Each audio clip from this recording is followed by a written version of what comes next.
नमस्कार, स्वागत है आपका आवाज समाचार में। मैं हूं आपके साथ निकिता बागवान। खबरों की शुरुआत करेंगे हेडलाइंस से।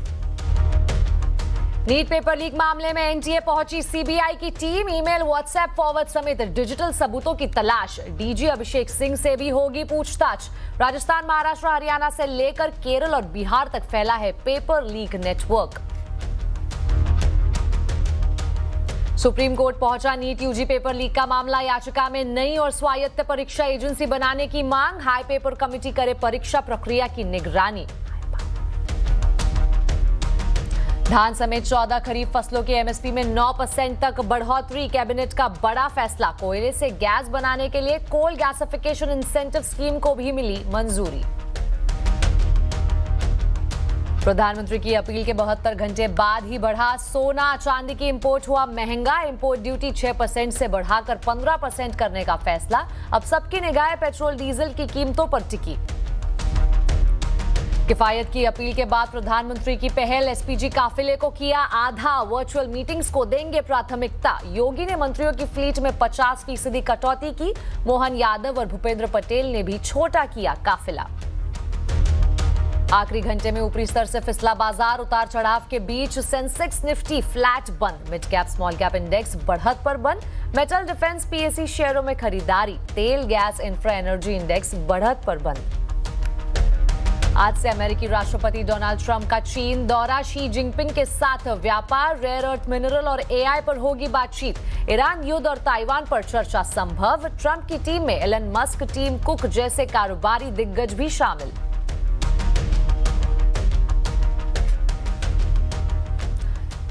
नीट पेपर लीक की जांच तेज हो गई है। देश के अलग अलग जगहों से आरोपियों को गिरफ्तार किया जा रहा है। बिहार से महाराष्ट्र तक ताबड़तोड़ गिरफ्तारियां की जा रही है। गुरुग्राम, महाराष्ट्र से आज गिरफ्तारियां की गई। वहीं बिहार के नालंदा से 7 आरोपियों की गिरफ्तारी हुई है। आपको बता दें, अब सीबीआई उनसे पूछताछ की तैयारी में है। करीब 5 सदस्यों की सीबीआई टीम एनटीए मुख्यालय में मौजूद है। सीबीआई की मौजूदगी के बाद एनटीए दफ्तर में हलचल देखी जा रही है। वहीं दूसरी तरफ सड़कों पर पेपर लीक से गुस्साए छात्र आक्रोशित है। नीट मामले का पूरा अपडेट बता रही है दीपाली नंदा। तो बिल्कुल नीट पेपर लीक मामले में आज हमने देखा कि देश भर में अलग अलग हिस्सों में ताबड़तोड़ गिरफ्तारियां की गई है और इसी बीच आज सीबीआई की टीम राजधानी दिल्ली में एनटीए के मुख्यालय पहुंची और डीजी अभिषेक सिंह से उन्होंने पूछताछ की। औपचारिक तौर पर कोई जानकारी नहीं मिल पाई है, लेकिन सोर्सेज से जो हमें जानकारी मिल रही है उसके मुताबिक ये जो पूछताछ का सिलसिला है करीब 1.5 से 2 घंटे तक चला है और खास तौर पर सीबीआई की तरफ से एनटीए से ईमेल, व्हाट्सएप और टेलीग्राम फॉरवर्ड्स के साथ साथ जो डिजिटल ट्रेसेस है उससे जुड़ी पूछताछ की गई है। खासतौर पर गेस्ट पेपर की अगर हम बात करें तो सीबीआई की तरफ से पूछताछ के जरिए कोशिश की गई है कि क्या वहां पर कोई क्लू मिलता है या नहीं। साथ ही साथ कोशिश यही की जा रही है कि जो गेस्ट पेपर लीक हुआ है इसकी शुरुआत आखिर हुई कहां से है और इसका नेटवर्क किस तरह से देश के अलग अलग हिस्सों तक पहुंचा है। इसके अलावा आपको बता दें कि जानकारी ये भी मिल रही है कि जो फोकस रहा है पूछताछ का वो अभी तक पेपर लीक से जुड़े डिजिटल रूट्स पर रहा है और साथ ही साथ और भी कुछ टेक्निकल इंफॉर्मेशन है जो एनटीए की तरफ से सीबीआई ने मांगी है। वहीं अगर एनटीए के स्टैंड की बात करें तो एनटीए के डीजी ने साफ कर दिया है कि जो भी जांच का प्रोसेस रहेगा उसमें एनटीए पूरी तरह से सहयोग करेगी और कोई भी व्यक्ति जो इसमें इन्वॉल्व है, चाहे वो एनटीए के अंदर का है या फिर कोई बाहरी व्यक्ति है, उसे सजा दिलाई जाएगी और जल्दी जल्द जो छात्रों के साथ अन्याय हुआ है उसे लेकर उन्होंने माफी भी मांगी। उन्होंने खुद को जिम्मेदार भी ठहराया और साथ ही साथ ये भी कहा कि जल्द ही नई तारीखों का ऐलान भी किया जाएगा। वहीं नीट यूजी 2026 पेपर लीक विवाद सुप्रीम कोर्ट पहुंच गया है। Federation of all India medical association ने एनटीए को हटाने की मांग की है। इस पर ज्यादा डिटेल्स लेते हैं असीम से। असीम, बताइए सुप्रीम कोर्ट में जो पीआईएल दायर आई है उसमें क्या क्या मांगे हैं आखिर? 3 मई को नीट यूजी की परीक्षा हुई थी, लेकिन इससे पहले ही एग्जाम पेपर लीक हो गया था। इसको देखते हुए एनटीए ने इस पूरी परीक्षा को रद्द कर दिया और दोबारा जल्दी इसका एग्जाम कराएगा। मामले की जांच सीबीआई को सौंप दी गई है और सीबीआई इस पूरे मामले की जांच कर रही है। लेकिन इस बीच एक सुप्रीम कोर्ट में एक याचिका दायर की गई और याचिका में कहा गया कि जो एनटीए है उसके अंदर काफ़ी सारे बड़े बदलाव करने की इसके अंदर मांग की गई है। तो federation of all India medical association ने ये याचिका सुप्रीम कोर्ट के अंदर दायर की है। इस याचिका में एक नई एजेंसी बनाने की मांग सुप्रीम कोर्ट के सामने रखी गई है और फिर जो एग्जाम है उसकी निगरानी के लिए एक हाई पावर कमेटी बनाने की मांग भी इसमें इस याचिका के अंदर रखी गई है। और साथ ही ये कहा गया है कि सुप्रीम कोर्ट के रिटायर्ड जज की अध्यक्षता में कमेटी बने जो इस पूरे मामले की जांच करे, उसमें साइबर एक्सपर्ट और फोरेंसिक एक्सपर्ट हो ताकि वो पता लगा सके कि पेपर कहाँ से लीक हुआ था, कैसे लीक हुआ था। हालांकि सुप्रीम कोर्ट ने अभी इस मामले की सुनवाई नहीं करी है, लेकिन सुप्रीम कोर्ट जल्दी इस मामले की सुनवाई कर सकता है और नई डायरेक्शंस सुप्रीम कोर्ट इसमें दे सकता है। आइए अब आपको सुनाते हैं खान सर ने पेपर लीक पर क्या कहा है। इनसे एक्सक्लूसिव बातचीत की हमारे सहयोगी रवि सिंह ने। जो बच्चों का लॉस हुआ है, कोई होटल लेके रहा था, कोई किराए पे गया था, ट्रेनों में जानवर की तरह बच्चे भर के जाते हैं, कोई उनके लिए अलग से व्यवस्था तो होती नहीं है, इसकी भरपाई कौन करेगा। और एनटीए कितना ढीठ है, उसके दिल में डर नहीं है, वो कह रहा है हम इसकी जिम्मेदारी लेते। सोच रहे तुमने भसड़ मचाया है तो सॉल्व दूसरा कोई करेगा, तुम्हारी ना गलती है ये, तो क्या विदेश मंत्रालय जिम्मेदारी लेगा? इसका जिम्मेदारी तो तुम्हें ही लेना पड़ेगा। और उस जब तक अंदर से लोग लीक न कराएंगे बाहर से लीक नहीं हो सकता है। इतनी पहुंच किसकी? हम कहते हैं कोई ट्रेन का रिजर्वेशन करा के दिखा दे, आपकी बची वेटिंग चली जाएगी ना, आप नहीं करा पाएंगे, इंतजार करिएगा। और ये लोग क्वेश्चन पेपर लीक करा दे रहे हैं। जहां क्वेश्चन छप रहा है, जहां सिक्योर रखा गया, जब तक वहां से बाहर नहीं आया कैसे आ सकता है? जब आप कह रहे हैं कि हमारे यहाँ प्रिंटिंग प्रेस में किसी को मोबाइल अलाउ नहीं है, कोई कैमरा नहीं ले जा सकता है, फिर ये लाया कौन? बड़े लोग, उनको कोई डर नहीं है। 2024 में जिनको पेपर हुआ था, किसको सजा हुई, किसको फांसी हुआ? कोई किसी को 6 महीना, कोई जमानत पे बाहर है। नीट विवाद में सबसे बड़ा सवाल सिर्फ परीक्षा का नहीं है, बल्कि उस मानसिक दबाव और तनाव का है जिससे इस वक्त लाखों छात्र गुजर रहे हैं।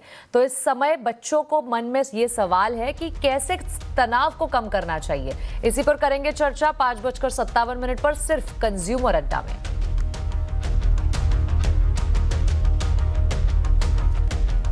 बढ़ते अगली खबर की ओर। धान, तूर, उड़द जैसे 14 खरीफ फसलों की मिनिमम सपोर्ट प्राइस यानी एमएसपी में बढ़ोतरी करने का फैसला लिया गया है। आज कैबिनेट की बैठक में इस पर मुहर लगी है। साथ ही कोयले से गैस बनाने के लिए कोल गैसिफिकेशन इंसेंटिव स्कीम को भी मंजूरी दी गई है। कैबिनेट के फैसलों के बारे में और ज्यादा जानकारी के लिए चलते हैं लक्ष्मण रॉय के पास। लक्ष्मण जी, बताइए कौन से अहम फैसले हुए इस कैबिनेट की बैठक में? वैसे तो करीब 1 दर्जन से ज्यादा प्रस्तावों को कैबिनेट ने मंजूरी दी है, लेकिन यहाँ पे 3 प्रस्ताव काफी महत्वपूर्ण हैं। सबसे अहम प्रस्ताव है किसानों के लिए, एग्रीकल्चर सेक्टर के लिए 14 खरीफ फसलों की एमएसपी को बढ़ाने का फैसला लिया गया है। ये एमएसपी यानी मिनिमम सपोर्ट प्राइस, इसको सरकार ने 9% तक बढ़ाने का फैसला लिया है। ये जो 14 खरीफ फसलें हैं उसमें धान है, सामान्य ग्रेड के धान, ए ग्रेड के धान, तुअर, उड़द, मूंग जैसे दलहन है, तिलहन है, सोयाबीन ऑयल जैसे तिलहन है, इसके भी यहाँ पे दाम बढ़ाने का, एमएसपी बढ़ाने का फैसला लिया गया है। कपास भी इसमें शामिल है जिसके एमएसपी सरकार ने बढ़ाने का फैसला लिया है। ये अगले मार्केटिंग सीजन के लिए एमएसपी बढ़ाई जाएगी। एक और महत्वपूर्ण फैसला लिया गया है वो है कोल गैसिफिकेशन को लेकर के।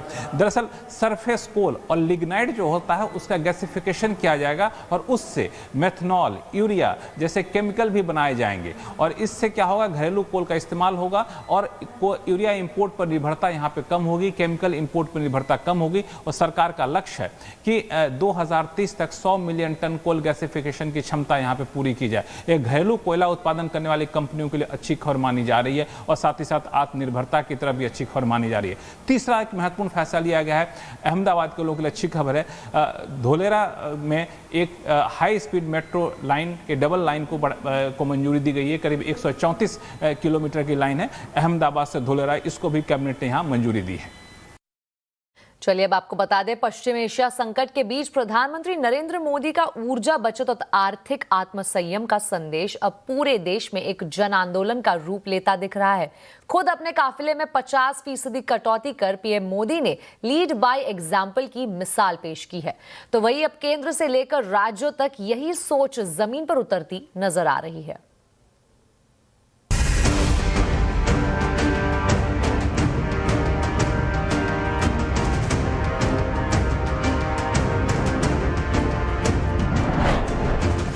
प्रधानमंत्री का बचत संदेश, साथ खड़ा पूरा देश।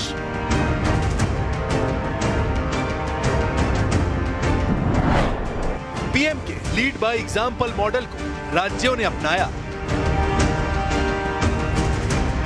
पश्चिम एशिया संकट के बीच प्रधानमंत्री नरेंद्र मोदी की ऊर्जा बचाने की अपील अब सिर्फ बयान नहीं बल्कि एक बड़े बदलाव की शुरुआत बनती दिख रही है। खुद प्रधानमंत्री ने अपने कदमों से ये साफ कर दिया है कि आर्थिक आत्मसंयम अब सरकार की प्राथमिकता है। सूत्रों के मुताबिक प्रधानमंत्री नरेंद्र मोदी ने अपने एसपीजी काफिले के आकार में 50% तक कटौती का निर्देश दिया है। मकसद साफ है, सरकारी खर्चे में कमी और ईंधन की बचत।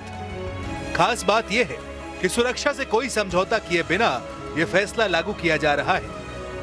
पीएम ने इलेक्ट्रिक वाहनों के इस्तेमाल को बढ़ाने, अनावश्यक खरीद पर रोक लगाने और वर्चुअल मीटिंग्स को प्राथमिकता देने की भी सलाह दी है। यानी संदेश सिर्फ बचत का नहीं बल्कि स्मार्ट गवर्नेंस का है। प्रधानमंत्री के इस फैसले का असर तुरंत दिखने लगा है। गृह मंत्री अमित शाह ने भी अपने काफिले का आकार कम कर दिया है, जो इस पहल को और मजबूती देता है। राज्यों से भी इस अपील की गूंज सुनाई दे रही है।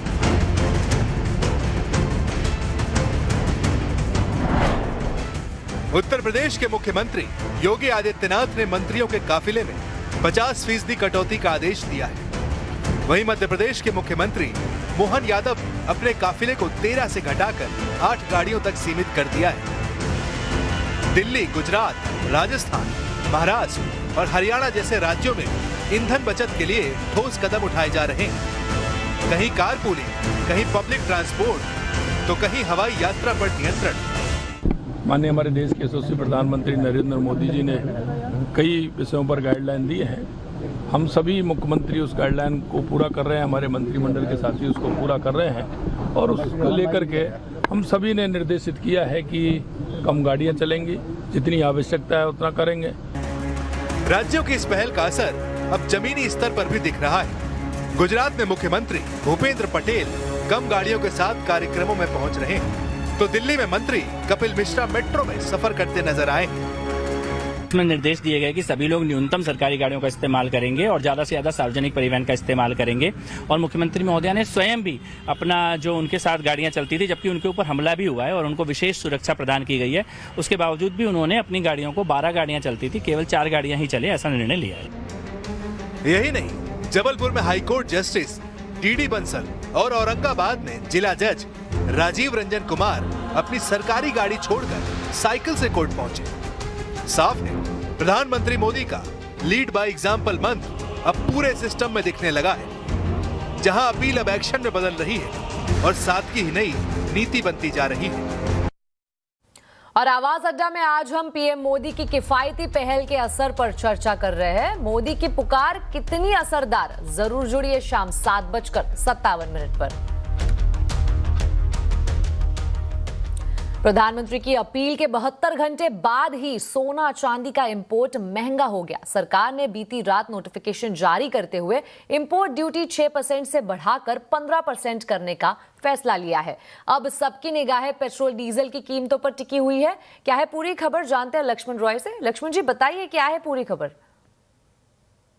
जी हाँ, दरअसल प्रधानमंत्री की अपील के ठीक 72 घंटे के भीतर सरकार ने गोल्ड और सिल्वर पर इंपोर्ट ड्यूटी बढ़ाने का फैसला लिया है।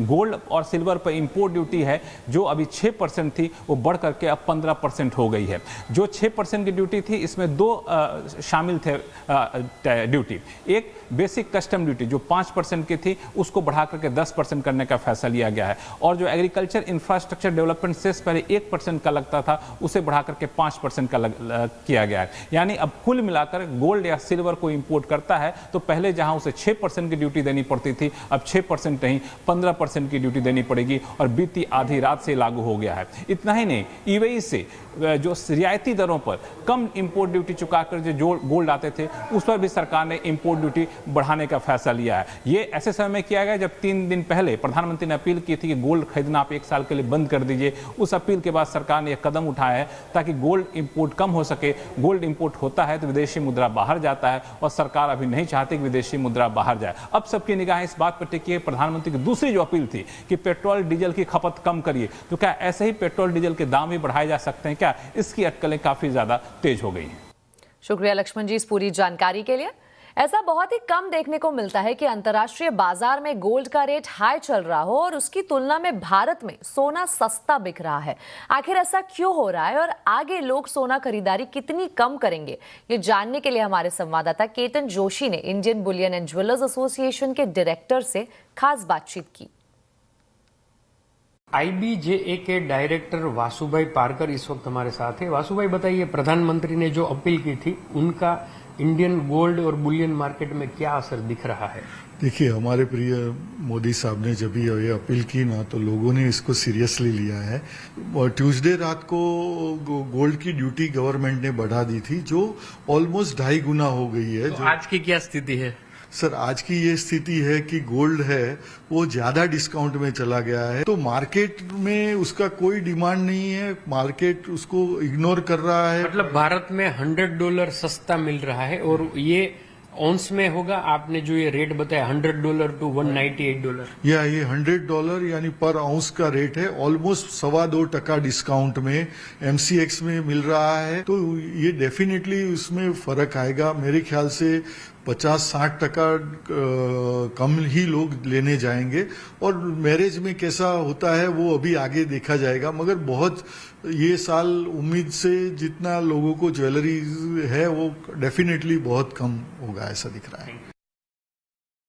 चलिए अब बात करते हैं आज के बाजार की। पूरा दिन उतार चढ़ाव के बीच ट्रेड करने के बाद बाजार आखिरी घंटे में ऊपरी स्तरों से फिसल गया। हालांकि दिन भर की वॉलेटिलिटी के बावजूद सेंसेक्स और निफ्टी लगभग फ्लैट बंद हुए, लेकिन ब्रॉडर मार्केट में मजबूती देखने को मिली है, जहां mid cap small cap index बढ़त के साथ बंद हुए।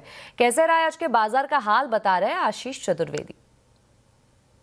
देखिए, लगातार 2 दिनों की गिरावट के बाद मार्केट में आप देखें तो आज कोई बड़ी तेजी तो नजर नहीं आई, लेकिन गिरावट भी कम थी। एक्शन देखिए, मिड कैप और स्मॉल कैप जरूर यहां पर आपको आउट परफॉर्मेंस नजर आएगा।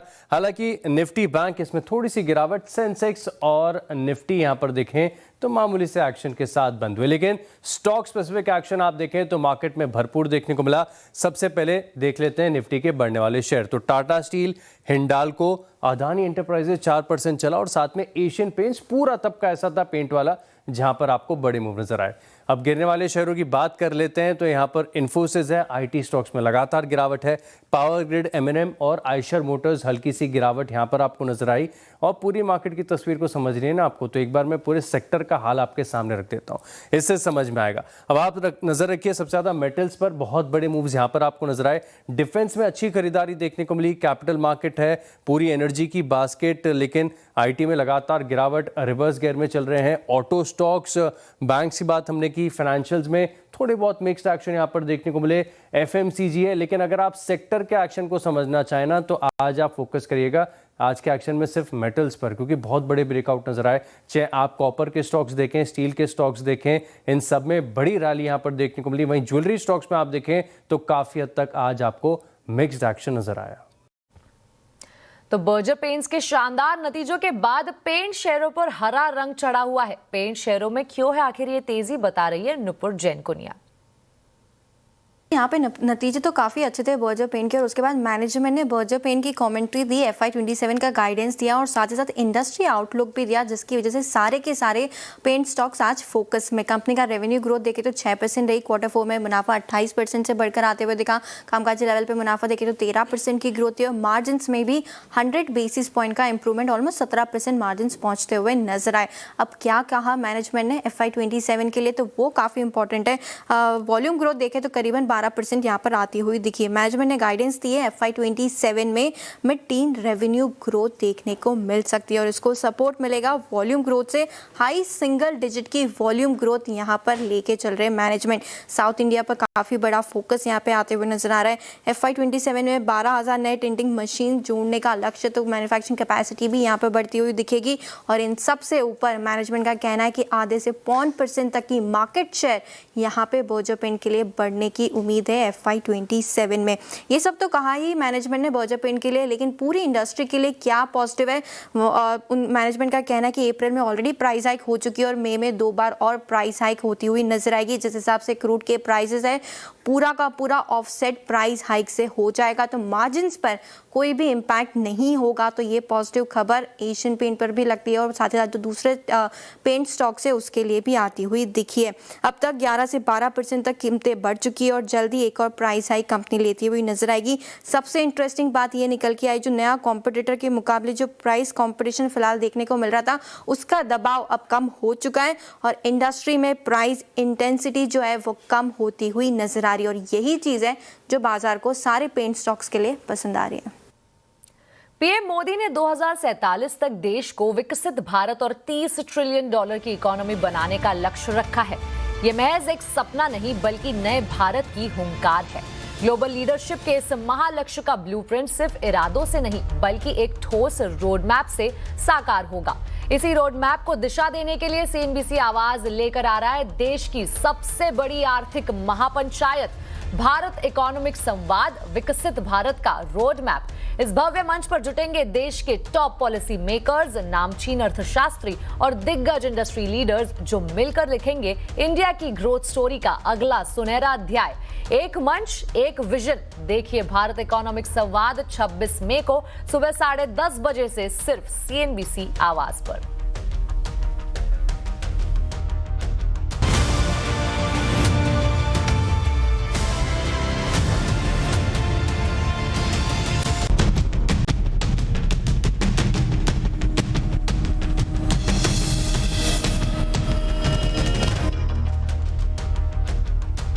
ब्रेक के बाद फिर एक बार स्वागत है आपका आवाज समाचार में। CBSE ने 12वीं के नतीजे घोषित कर दिए हैं। इस साल CBSE 12वीं में कुल 85.2% स्टूडेंट्स पास हुए, जो पिछले साल के मुकाबले 3.19% कम है। 94,000 से ज्यादा छात्रों ने 90% से ज्यादा अंक हासिल किए हैं। वहीं 17,000 से ज्यादा छात्रों ने 95% से ऊपर का स्कोर किया है। नतीजों में एक बार फिर लड़कियों ने बाजी मारी है। राज्यों की बात करें तो तिरुवनंतपुरम का रिजल्ट सबसे बढ़िया रहा है। तिरुवनंतपुरम में 95.62%, तो चेन्नई में 93.84% छात्रों ने सफलता हासिल की है।